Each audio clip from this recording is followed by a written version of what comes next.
All right, 12 through 18. Therefore, my dear friends, as you have always obeyed, not only in my presence, but now much more in my absence, continue to work out your salvation with fear and trembling. For it is God who works in you to will and to act in order to fulfill his good purpose.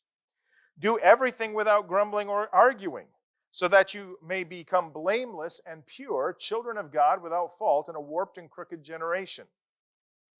Then you will shine among them like stars in the sky as you hold firmly to the word of life. And then I will be able to boast on the day of Christ that I did not run or labor in vain.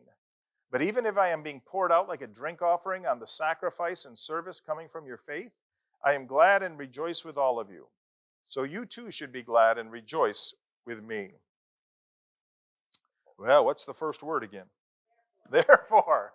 We got a lot of therefores in the book of Philippians. Paul has been very pointed in how we are to live our faith by serving and loving others. And he says to these Philippians, he says they were careful to be obedient when Paul was with them, and now he wants them also to be careful to be obedient even though Paul is probably 800 miles away in a Roman jail. He tells them to continue to work out their salvation. It is a command to fully accomplish their salvation. What does that mean?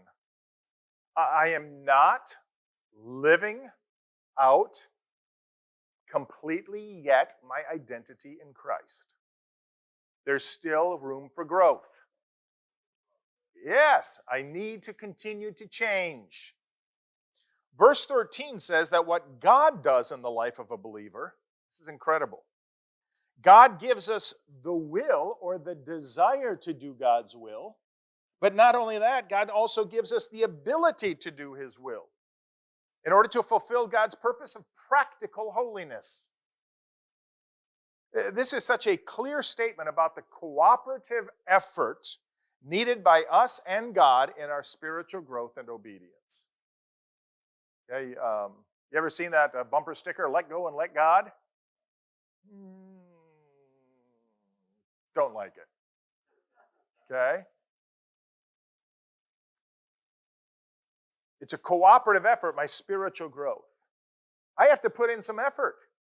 I have to make certain decisions.